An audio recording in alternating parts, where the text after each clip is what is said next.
Se você puder, abra a sua Bíblia. Gênesis 3:8 diz assim: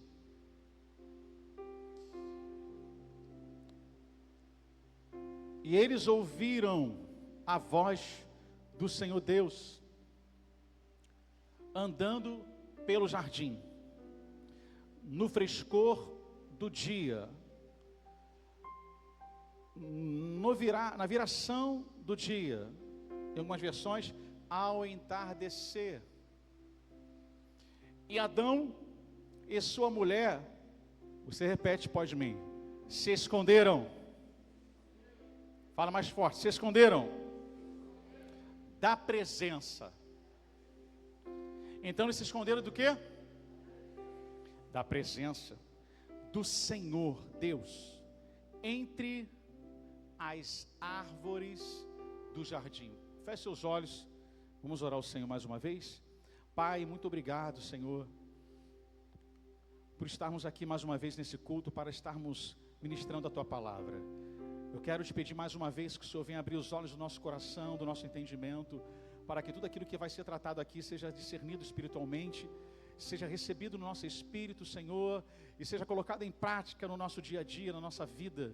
Ó Pai querido, que o Senhor nos conceda graça para pregar nessa noite, conceda à Tua igreja entendimento para absorver, ó Pai querido, aquilo que vai ser pregado. Ó Deus, que todos nós saiamos daqui edificados mais uma vez. Enquanto eu estiver pregando, Senhor, que o Teu Espírito esteja se movendo em nosso meio, curando, libertando, salvando, manifestando o Seu poder no meio da igreja, edificando a igreja por meio dos dons espirituais, que todos aqui possam sair daqui edificados, Senhor, diferentes, melhores do que a forma a qual entraram nesse lugar. Pai, em nome de Jesus, repreenda tudo aquilo que se opõe, daquilo que concorre contra a pregação e o ensino da Tua palavra nessa noite. No nome de Jesus, tudo aquilo que resiste, bata em retirada, na autoridade do nome de Jesus. E que, ó Deus, o Senhor venha prender a nossa atenção, aquilo que vai ser ministrado nessa noite. Seja glorificado por meio da Tua palavra, por meio do ensino. É o que nós te pedimos e te agradecemos, Pai, em nome de Jesus. Se você crê, diga amém. Então, é um ano de nós estarmos vivendo as promessas de Deus, né? Então o tema dessa mensagem é desfrutando da presença enquanto aguardamos o quê? As promessas. Então você pode repetir comigo? Desfrutando da presença enquanto aguardamos a promessa. A maior promessa de Deus não é algo que Ele dá, mas quem Ele é. Amém? Você crê nisso? Então há um risco espiritual no ano das promessas. Nós estamos vivendo o ano das promessas. E quando eu pedi a Deus uma palavra, na verdade essa palavra aqui o Senhor me deu quando estava sentado ali naquela cadeira. Eu lembro que estava o pastor Pietro do meu lado, não lembro agora se era um culto de Santa Ceia, um culto que ele estava presente. E aí, eu acho que foi na Semana da Santificação, né? Que a Semana da Santificação foi toda voltada nesse tema, promessas de Deus. E aí, Deus me deu uma palavra ali, eu compartilhei com o pastor Pietro, falei, olha só que tremendo, né? Às vezes nós ficamos ansiosos, eu falando com o pastor Pietro, em cumprir, em alcançar as promessas de Deus, em que as promessas de Deus se cumpram em nossas vidas, mas nós perdemos a presença no caminho, enquanto aguardamos a promessa. Deus não quer que a gente fique ansioso, roendo as unhas, enquanto a promessa não se cumpre, mas Ele quer que nós desfrutemos da Sua presença, enquanto aguardamos a promessa. Eu falei com ele, isso aí vai dar um tema de pregação. Aí, quando foi me dada a oportunidade, o Senhor me trouxe a lembrança, né? Essa fala. E eu acredito que Deus tem dado palavras assim, em conversas, como foi com a evangelista Cleide, né? Que pregou muito bem aqui no domingo. Uma palavra muito forte, muito abençoada, que falou muito fortemente aos nossos corações, falou sobre limitação, né? E o evangelista Nessandro, ele pregou na terça-feira passada. Ele iria pregar hoje, mas como ele embarcou, aí ele me ligou falando: Fabrício, você pode trocar comigo? Eu falei: amém. Aí quando ele trouxe o tema dele, falando sobre perder a intimidade, a presença, né? Eu falei: Nessandro, você falou coisas que o Senhor me deu na minha mensagem, sendo que num aspecto mais um pouco diferente, né? E a palavra dele foi muito forte também, que ele falou sobre quando a presença sai, né? E a gente não percebe, e a gente se depara com um obstáculo, crente que está forte,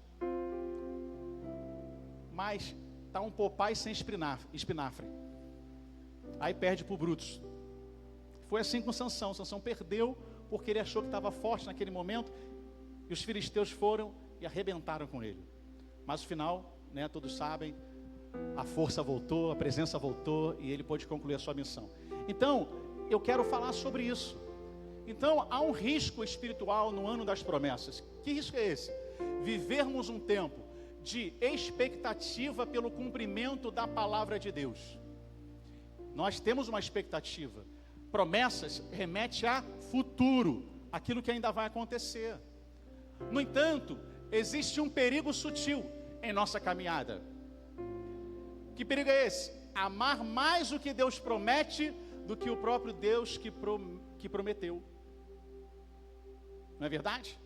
Muitas pessoas estão aguardando o cumprimento de uma promessa, seja no âmbito espiritual, seja no âmbito relacional, seja no âmbito profissional, seja no âmbito sentimental. Tem pessoas aqui aguardando de repente um casamento, e aí a pessoa fica ansiosa, não desfruta da presença de Deus, aí a promessa se manifesta e ele nem percebe. E Deus não quer você roendo as unhas para que a promessa se cumpra.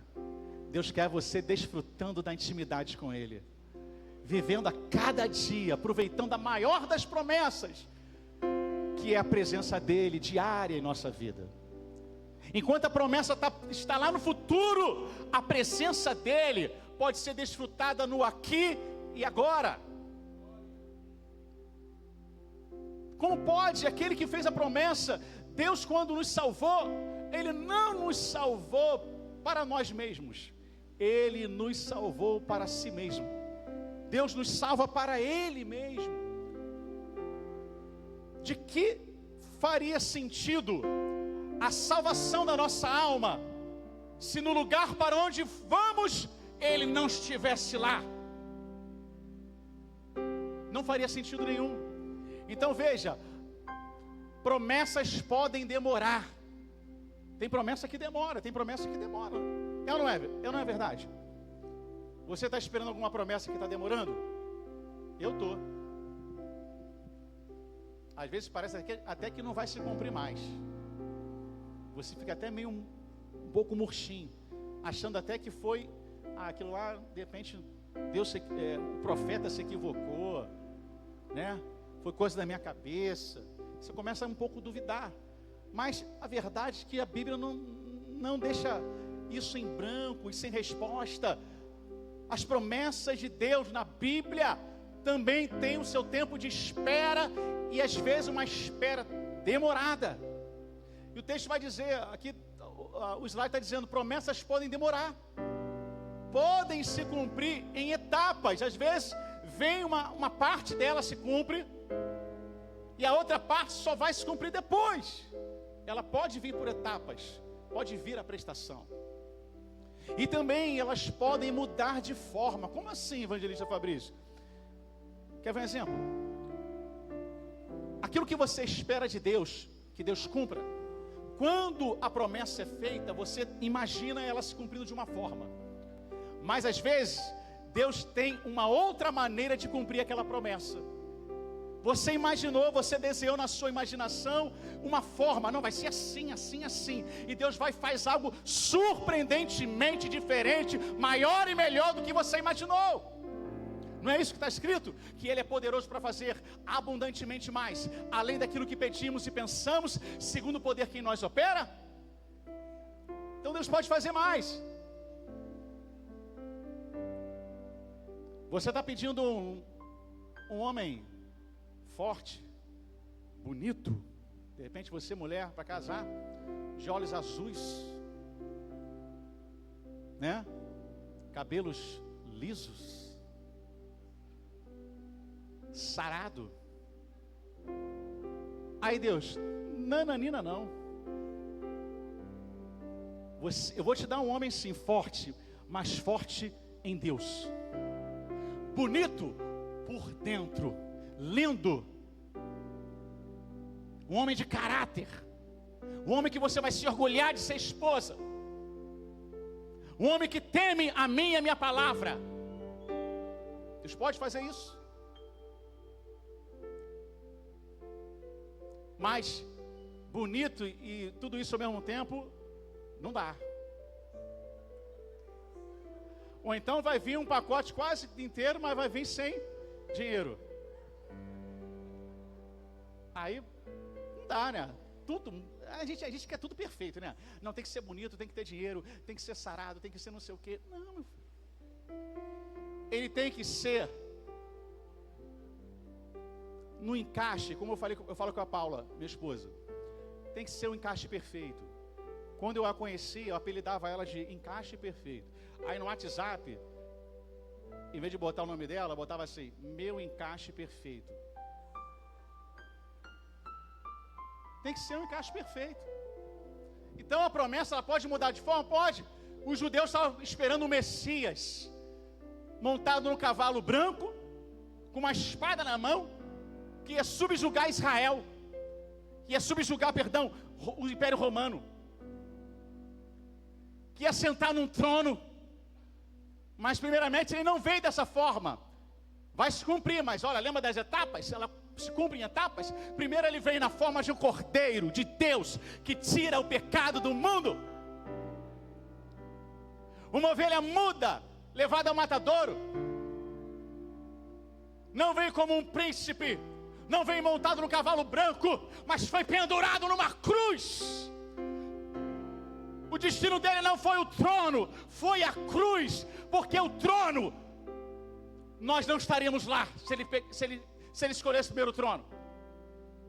E ele falou, não quero desfrutar dessa promessa sozinho. Eu vou trocar o trono pela cruz, porque na cruz eu vou levar todo aquele que em mim crê e for batizado. Aí sim, depois, quando eu vier reinar, aí eu e essa multidão que crê em mim, vai sentar-se também num trono. A forma é diferente de se cumprir. Por quê? Porque a presença de Deus é a única constante. Não faz sentido receber a promessa se perdermos a presença. Quantos, quando a promessa se cumpriu, deixou a presença para trás? Quantos foram abençoados com emprego, e aí a porta se abriu, agora não tem um tempo mais para Deus? Quantos, por causa de um relacionamento, esqueceram do relacionamento com Deus?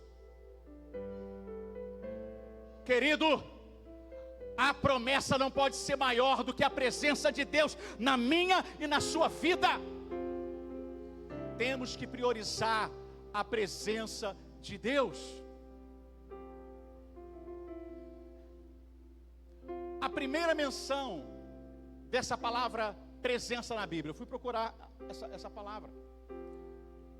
Aí eu jogo lá no meu celular, né? Eu jogo lá presença. Vou na lupinha, primeira vez que aparece na Bíblia. Aí vai lá. Primeira vez que aparece na Bíblia é esse texto que nós lemos. A primeira vez que aparece a palavra presença na Bíblia é em Gênesis capítulo 3, verso 8. E justamente no capítulo que o homem peca. Olha que paradoxo. Presença e pecado não se combinam. Mas veja. E ouviram a voz do Senhor Deus, que andava no jardim pela viração do dia, ao entardecer. E esconderam-se da presença do Senhor. Gênesis 3:8.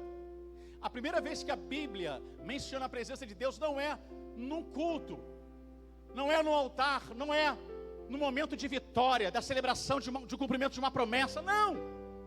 A primeira vez que menciona a palavra presença é no momento de pecado, onde a humanidade representada em Adão peca contra Deus. Mas veja só como é que nosso Deus é diferente da nossa perspectiva às vezes. Enquanto Deus se aproxima, porque Deus tinha um encontro marcado naquele dia com Adão. Adão pecou, mas Deus não furou o encontro. Porque Deus é fiel, ainda que nós sejamos infiéis, Ele permanece. Ele marcou o encontro, Ele vai no encontro. Ele foi lá no jardim. Na viração do dia, Deus estava lá. Mas Adão estava onde? O homem, a humanidade, se esconde de Deus. Então, quando Deus se aproxima do pecador, o pecador se afasta. Então, quando pecamos, não é a presença de Deus que é retirada, somos nós que nos escondemos de Deus. Está em Gênesis. E nós vamos ver isso. Então, primeiro problema, a presença de Deus agora passa a ser uma ameaça. Passa a ser um horror para Adão. Mas veja, a dinâmica do afastamento. O relato do Gênesis revela uma verdade profunda. O problema nunca foi Deus se afastar do homem, mas sempre o homem se afastar da presença.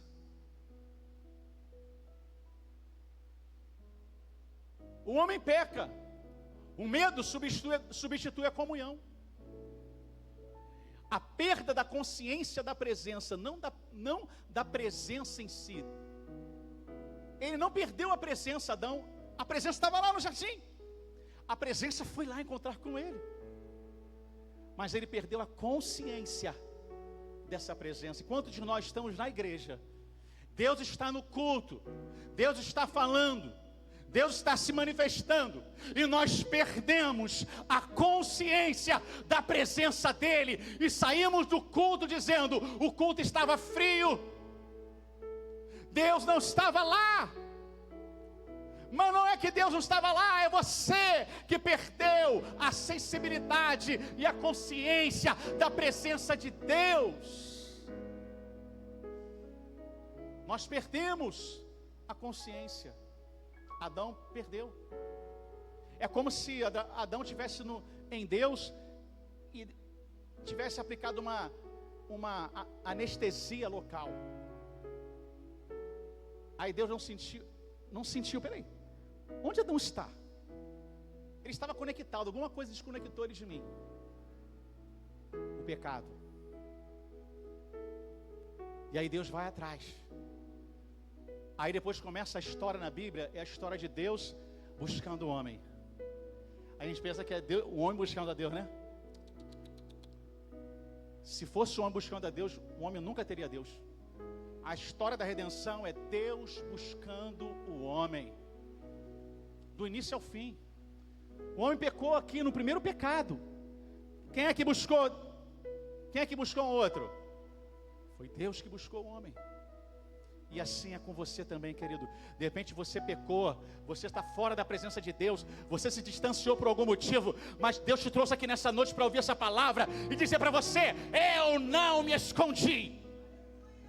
Eu estou todo dia indo no encontro que eu marquei contigo. Você tem faltado já há anos, mas todos os dias eu estou lá para ver se você volta. E você não está lá, mas eu não desisto. Porque eu sei que um dia você vai voltar naquele lugar de encontro, de intimidade. E nós mataremos a saudade um do outro. É assim que Deus faz. Deus continua andando no jardim. Quem mudou de lugar foi Adão. Quem mudou de lugar foi a humanidade. A humanidade não busca Deus. O mundo não conhece a Deus. Por isso que não pode o buscar. Deus que o busca. Por isso que nós como igreja temos que buscar o perdido. Não esperar que o perdido venha até nós, mas nós irmos até ele, porque nós representamos Deus. Amém? Por isso Jesus falou, ide. Ele não falou, vinde. Ele falou, ide por todo mundo e pregai o evangelho a toda criatura. Aquele que crê e for batizado será salvo, quem não crê já está condenado. Então, continuando. Pergunta eterna, onde estás? Gênesis capítulo 3, verso 9. Vamos ler? Gênesis 3, 9. Eu já preguei uma vez aqui sobre esse texto. A grande pergunta, o tema da mensagem. E aí no 9 fala assim, e o Senhor Deus chamou Adão e lhe disse, onde tu estás? Acaso Deus não sabia onde estava Adão? É uma pergunta retórica. A pergunta quer ter esse sentido. Deus não fez essa pergunta por ignorância geográfica, por não saber onde Adão estava. Mas ele fez essa pergunta porque Adão não sabia mais onde estava espiritualmente. Adão estava perdido. E quando Deus faz uma pergunta dessa, é para você se localizar. Saber que você está perdido, mas Ele quer te achar. Está ouvindo a voz dele? Graças a Deus, querido. O ruim é quando você pecar num nível de não mais ouvir a voz de Deus. Aí o negócio fica ruim. Mas Adão ainda estava ouvindo a voz de Deus. E aí, a presença continuava lá, mas o desfrute da presença havia sido quebrado. Quando eu peco, eu não desfruto mais da presença, querido. A presença não sai de mim, mas eu não desfruto mais dela. E o que adianta a presença sem o desfrute? É igual casamento. Às vezes, o casal está ali os dois, mas é como se não tivesse. Perderam o desfrute, perderam a intimidade, perderam o prazer de estarem juntos. Assim nós fazemos com Deus também. Estamos aqui, mas não temos mais o prazer de estar aqui. Perdemos o desfrute, porque alguma coisa errada está acontecendo conosco. E hoje é noite de nos arrependermos, amém, irmãos? De identificarmos onde nós estamos errando e fazermos o caminho de volta.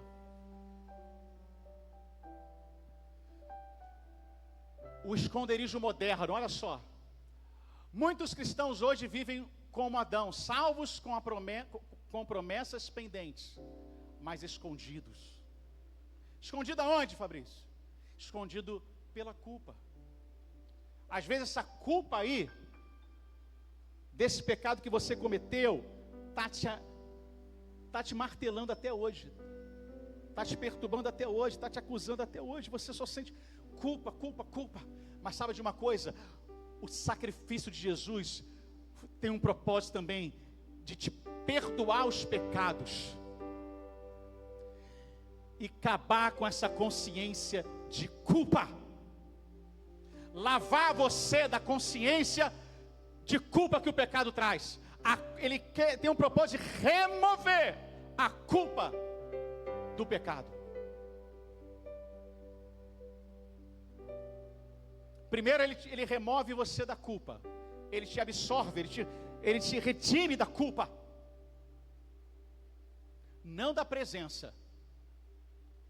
A presença do pecado, enquanto você estiver no mundo, o pecado vai estar presente. Você vai ver pecado em tudo quanto é lugar.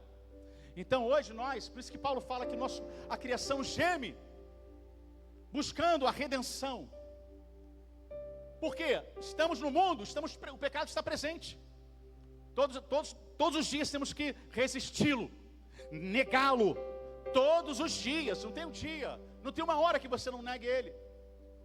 Mas um dia, querido, quando ele vier, ele vai nos libertar também, não só da culpa, não só da condenação do pecado, mas ele vai nos libertar da presença do pecado, que o nome disso é a glorificação.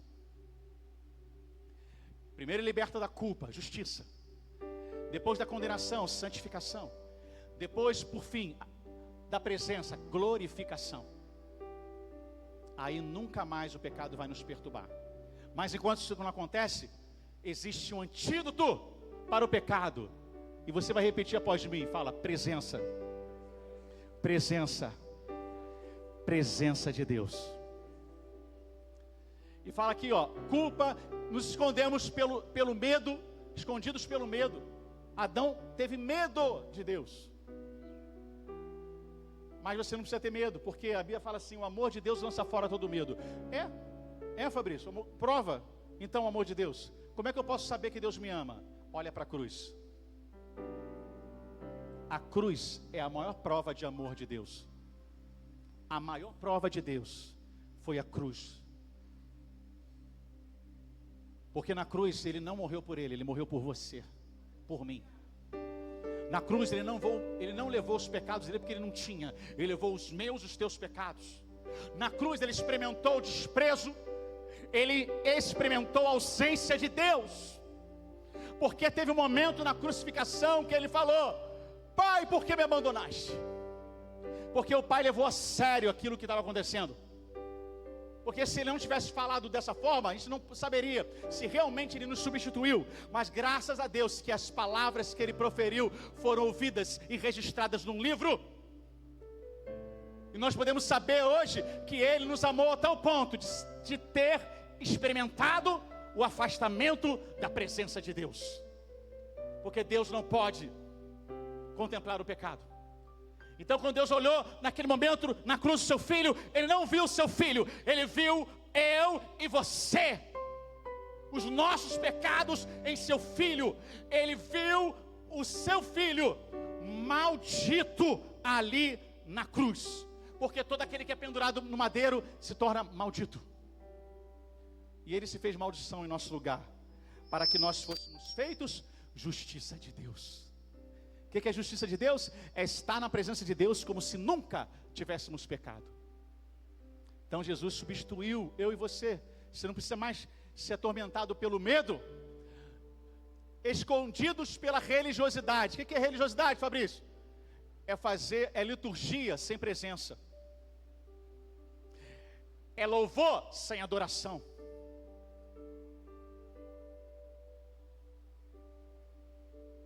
Isso é liturgia. É quando você faz as coisas mecanicamente. É culto sem misericórdia. Perdão, obediência sem misericórdia. Ao ponto dos judeus, lembra dos judeus? Dos fariseus? Obedecendo, preferindo que uma mulher morresse com a sua enfermidade no sábado, do que ela fosse curada, porque tinha que guardar o sábado. Ou seja, obediência sem misericórdia, priorizando mais as regras do que o ser humano. Então, querido, religiosidade também te afasta. Você pode estar escondido na sua religiosidade. Por quê? Religiosidade é uma forma de dizer que eu estou ainda servindo a Deus sem estar na presença de Deus. Na religiosidade eu não preciso sentir Deus. Eu não preciso ter a aprovação de Deus. Eu preciso só que as pessoas pensem que eu sou de Deus. Eu preciso só ter o parecer das pessoas. Eu preciso só ter uma boa reputação diante das pessoas. Mas eu já não tenho mais o desfrute da presença de Deus. Por isso que Deus fala: não quero religiosidade, eu quero adoradores que me adorem em espírito e em verdade. Foi para isso que eu vim para buscar, eu vim para procurar os verdadeiros adoradores que adoram o Pai em espírito e em verdade. Aquela mulher samaritana não está na mensagem, mas lembrei agora. Ela estava sedenta por água no poço, mas quando Jesus se revelou para ela, a presença de Deus se revela para ela e fala: ó, se crê em mim, vou fazer de você uma fonte que jorra para a vida eterna. Aí aquela mulher deixou o seu cântaro, porque ela foi saciada. Aquilo que Jesus falou se cumpriu. Ela perdeu a sede. Ela esqueceu que foi pegar água. Deixou o seu cântaro ali. Por quê? Quando você experimenta a presença, toda e qualquer necessidade vira segundo plano. Aquilo que era primazia vira secundário. Por quê? Porque a presença é mais importante. A presença te preenche por completo. Por isso que quando você troca a presença pela promessa, você não está sendo sábio, porque só a presença tem plenitude de Deus. Amém? Então ele fala aqui, ó, estamos esperando algo de Deus. Quando Deus, pulei ali, ó. escondido pela ansiedade dos resultados. Você está ansioso por resultados. Está trabalhando igual um louco por resultado. E nessa loucura por resultado, você perde a presença. Quando Deus fala para Adão, Adão, ele faz uma pergunta, onde estás? Ele não fala, cadê teus resultados? Cadê as tuas obras? Cadê isso, aquilo, outro? Ele não pergunta sobre resultados. Ele pergunta sobre relacionamento. Ele fala, onde você está? Antes dos teus resultados, querido, Deus quer relacionamento. Porque é através do relacionamento com Ele que vai vir os resultados. Então ele fala, estamos esperando algo de Deus, quando Deus está esperando voltarmos à sua presença. A escolha de Moisés, terra prometida. Lembra quando o povo de Israel pecou lá no deserto? E Deus fala, olha, não vou mais com a minha presença não vai estar mais entre vocês. Vocês vão até herdar lá a terra, mas eu não estarei com vocês. Eu vou enviar um anjo no meu lugar. Aí olha o que Moisés fala. Se a tua presença não for conosco, não nos faça subir daqui. Se o quê? A tua presença não for conosco.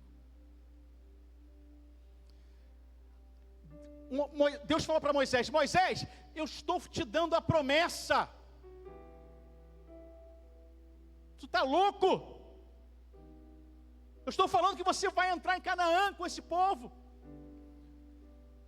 Mas o verdadeiro adorador, ele não satisfaz com a promessa. Moisés fala, para mim, não vale de nada as promessas, se eu não tiver a tua presença. Não adianta de nada as promessas, Deus, se a tua presença não for comigo. Não adianta nada esse projeto que você fez, se nesse projeto de Deus, nesse projeto que você fez humano, não tiver a presença de Deus. Não adianta nada esse casamento, se a presença de Deus não estiver aí. Esse relacionamento, se Deus não estiver aí. Esse trabalho, se a presença de Deus não puder estar lá. Não adianta de nada. Tem gente trocando presença por promessa. Mas Deus, Ele está em busca de quem deseja a sua presença. E olha só o que ele fala, terra prometida. Olha o que Moisés fala, terra prometida sem Deus? Não. E deserto com Deus? Sim. Você prefere um deserto com Deus ou terra prometida sem Deus? Fala, igreja. Deserto com Deus. Porque deserto com Deus vira oásis, querido. Vira oásis. Moisés entendeu que o sucesso não é o lugar da promessa, mas é a companhia daquele que fez a promessa.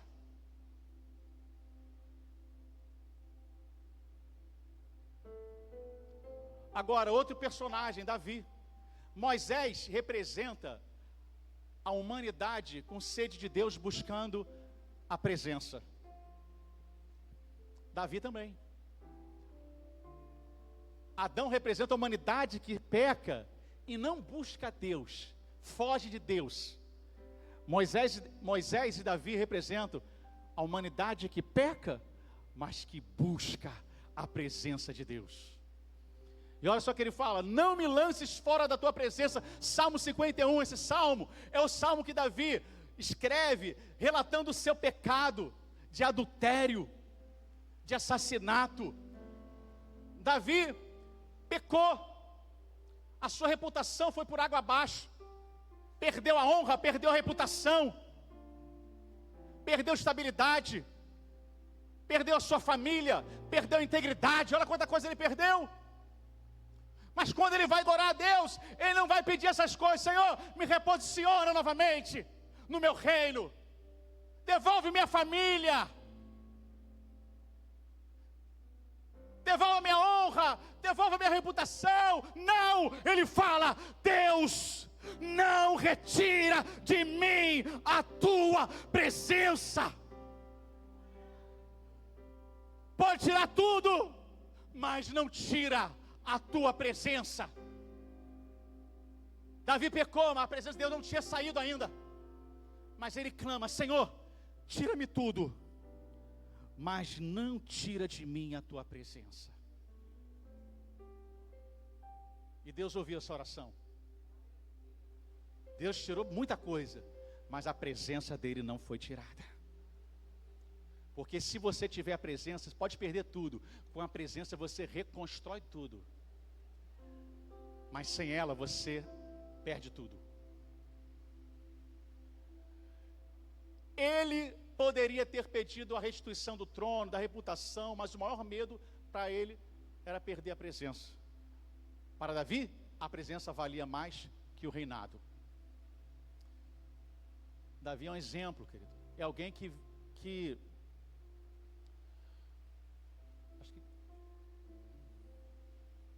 a garantia. Eu voltei em duas? Peraí, deixa eu ver.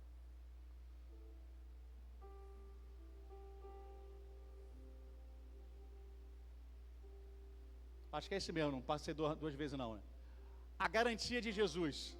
Agora Jesus, ele representa a humanidade restaurada.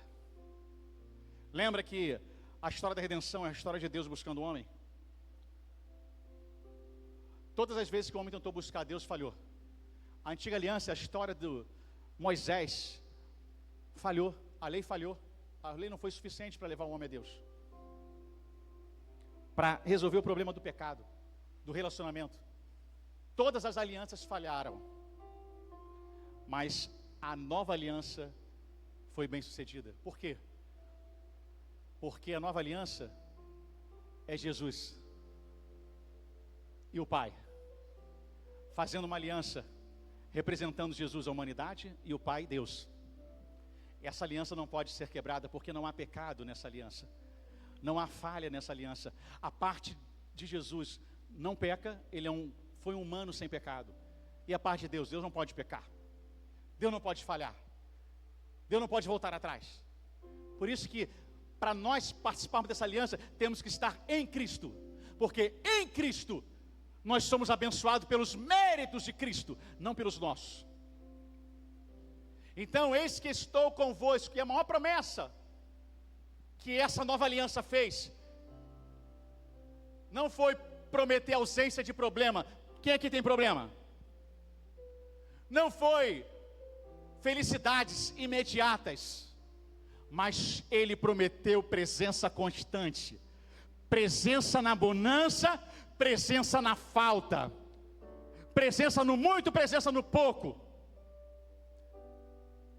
presença na tempestade, presença na paz, na tranquilidade, presença no trono, presença no calabouço, presença em qualquer contexto e lugar, presença de Deus. Ele fala: eu estarei com vocês todos os dias. Todos os dias. Então o que ele promete agora, querido, isso é uma recompensa agora, porque a presença, ela sustenta a promessa. A promessa demora, mas o que te sustenta é o quê? A presença. A presença nos sustenta. Esta é a maior promessa da nova aliança: eu estarei com vocês todos os dias, até naquele dia mais sombrio, até naquele dia que você peca e todos te viram as costas. Jesus disse: eu estarei com você nesse dia também, para restaurar a sua comunhão com a minha presença. Ele é fiel, querido. Então, quando pecar, não fuja de Deus, se aproxime de Deus, porque Ele está lá no lugar de encontro para restaurar você, para perdoar você, para purificar você de todo pecado, de toda iniquidade. Como sustentar a espera? Hebreus 11, galeria da fé. Nós vamos ver ali homens de Deus que tiveram suas promessas cumpridas em vida, mas também vamos ver homens de Deus que tiveram suas promessas não cumpridas em vida, mas vai se cumprir na eternidade. E aí? A frustração para esses homens de Deus? Morreram frustrados? Não. Por quê? Porque a maior bênção não era o cumprimento da promessa. A maior bênção para esses homens era a presença constante todos os dias de suas vidas. Quem tem a presença não se frustra com a demora da promessa. Mas tem gente mais frustrado porque a promessa não se cumpriu do que a presença que se foi. A presença se foi, ele não se frustra, mas se frustra porque a promessa não se cumpriu ainda. Quando na verdade ele deveria estar triste porque a presença se foi. É o que o Nessano pregou aqui. Gradativamente ela vai indo. E você nem percebe. Então, olha só, muitos homens da fé viveram grandes promessas, mas não viram todas se cumprirem em vida. No entanto, eles não morreram frustrados. Eles caminhavam com Deus, a presença sustentava a espera. Quem aprende a desfrutar da presença, não se desespera com o tempo das promessas de Deus. Amém? Você pode glorificar a Deus por essa palavra, querido? Dê uma salva de palmas para Jesus. Honra essa presença.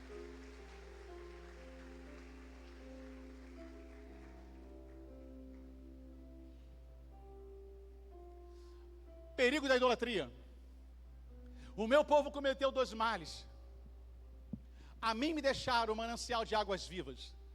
Jeremias capítulo 2, versículo 13, um texto muito conhecido. Quando o coração corre mais atrás da promessa do que de Deus, algo está fora do lugar. O povo estava, nesse contexto, fazendo cisternas que não podiam reter as águas.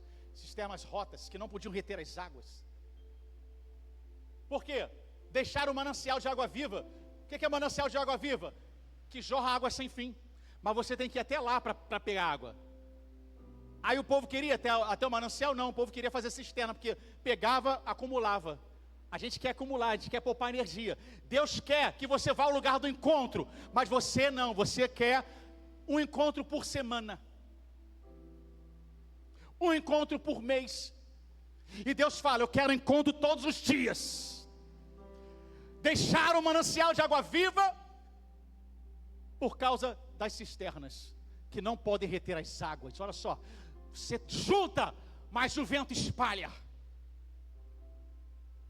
E você se cansa mais do que se fosse na fonte, porque a fonte tem refrigério, na fonte tem consolo, na fonte tem vigor, tem saúde, tem vida, tem prosperidade, na fonte tem tudo que eu e você precisamos. Mas nós queremos fazer da nossa forma, do nosso jeito, e criamos cisternas, criamos culto do nosso jeito, liturgia do nosso jeito, adoração do nosso jeito, pregação do nosso jeito, e Deus está dizendo, eu quero que vocês venham até a fonte. Presença. Quando o coração corre mais atrás da promessa aqui de Deus, algo está errado, fora do lugar. Promessa sem presença gera orgulho. Tem gente que está orgulhoso porque algumas coisas se cumpriram na vida deles. Estão sem Deus. Já não estão mais caminhando entre nós. Por quê? Eu estou sendo abençoado. Eu estou prosperando. Está tudo dando certo. O tudo para ele era o contexto mundano. É tudo aquilo que o mundo você pode conquistar sem Deus. Porque riqueza você pode conquistar sem Deus, você não sabia disso. Bens materiais você pode conquistar sem ateu, está cheio de ateu rico aí no mundo. As maiores riquezas não tá no povo que crê, não. Pega as maiores fortunas, você vai ver. Então você pode construir um império sem Deus.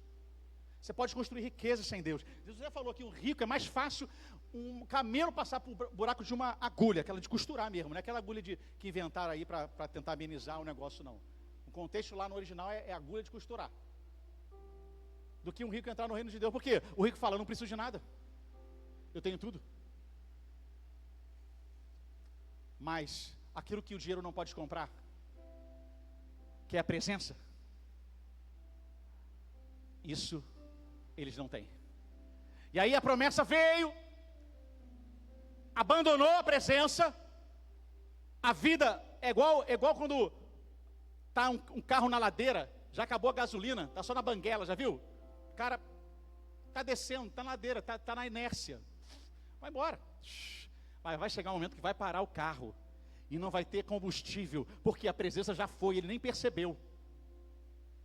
Aí vai ficar desesperado. Então, querido, não troque a presença pela promessa. Deus quer que no curso da promessa você desfrute da presença.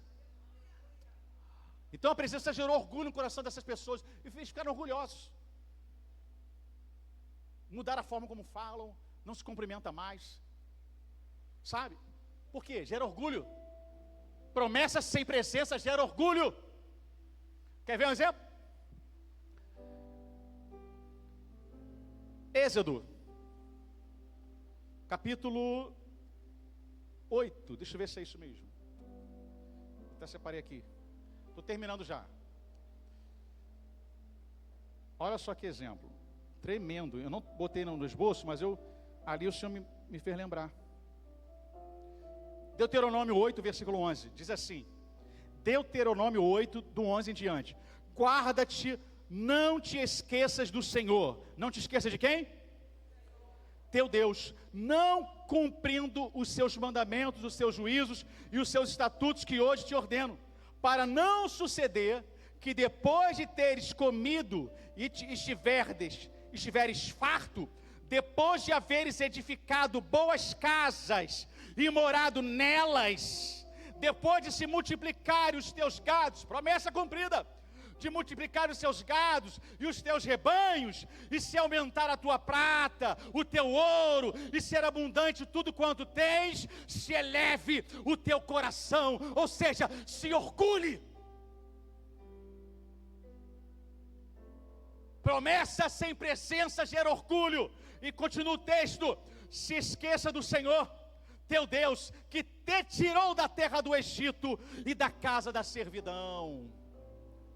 Promessa sem presença gera orgulho, mas presença sem promessa gera dependência, e Deus prefere a nossa dependência. É até contrário à filosofia do mundo. Tem que ser independente, você tem que ser independente, a filosofia do mundo, mas a do céu não. A do céu é: seja dependente de Deus. Não dependa da força do teu braço, nem da força de cavalos e cavaleiros, mas confia no Senhor, o teu Deus. O eco do Éden, a pergunta de Gênesis 3:9 é: ainda ecoa hoje? O chamado de Deus permanece o mesmo? Sim. Deus não pergunta onde está a promessa. Ele não pergunta onde está o resultado. Ele pergunta onde você está em relação à minha presença. Quando Deus fala: Adão, onde estás? Ele está falando: Adão, onde você está em relação à minha presença? Eu marquei um encontro contigo e você não está aqui. Por quê, Adão? Por que fugiu? Conta para mim. Eu não vou te fazer mal. Eu posso te redimir. Eu posso te restaurar.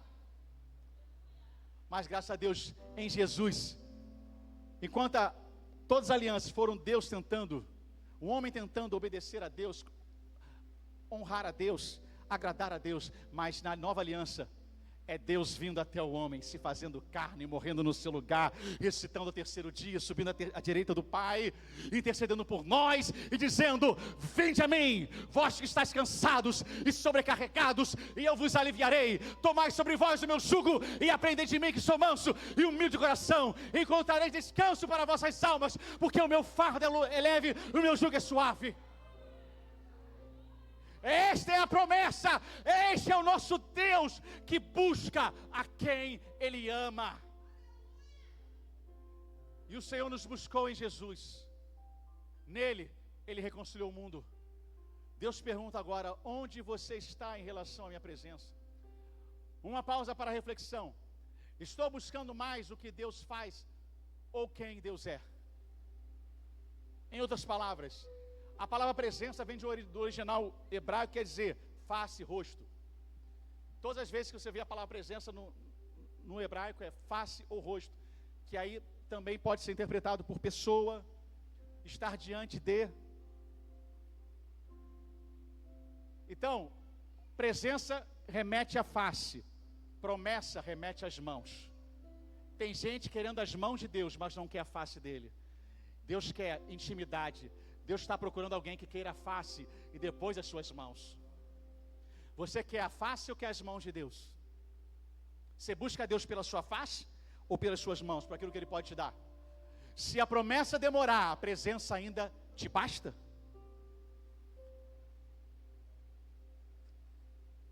Paulo ouviu de Deus: não tira o espinho, vai ficar com esse espinho, que é uma polêmica, tem até uma mensagem só sobre isso, mas não vamos falar o que é o espinho aqui. Mas uma coisa a gente fala: Deus não tirou o espinho, mas falou: a minha graça, ou seja, a minha presença te basta.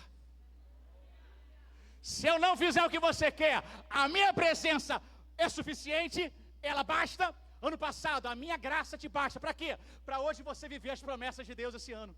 Nós vivemos um ano todo dizendo: Senhor, eu quero a tua face. Para depois, nesse ano: Senhor, agora as tuas mãos podem se estender sobre mim. Estou preparado, porque antes da tua mão eu quis a tua face. Minha ansiedade pelo futuro roubou a minha comunhão no presente? Lembra que promessa aponta para o futuro, mas presença é hoje. Por isso que o nome é presença. Se desfruta onde? No presente. É no presente. Você pode desfrutar hoje. Dá um glória. Fala Jesus fala para os apóstolos: se vocês quiserem ir embora, pode ir. Aí Pedro fala: para onde iremos? Pedro estava em busca de um lugar? Não. Pedro estava seguindo uma pessoa, em busca de uma pessoa, da presença. Da presença. E ele fala: para quem iremos nós? Não para onde iremos, mas para quem iremos? Porque só tu tens palavra de vida eterna. O apóstolo Paulo, certa feita, ele fala, escrevendo para a igreja, ele fala: eu não sei o que é melhor, estar com Cristo ou ficar com vocês. Estar com Cristo é infinitamente melhor, mas é mais necessário eu permanecer ainda um tempo com vocês, para o vosso fruto. Ou seja, tem coisas que são melhores, mas tem coisas que são mais necessárias. Melhores para Paulo, mas não era mais necessário. Então, aquele que ama a presença, Paulo falou: Pai, segura mais um pouquinho, eu sei que tua presença é melhor, mas existe um povo aqui que precisa ser alcançado ainda.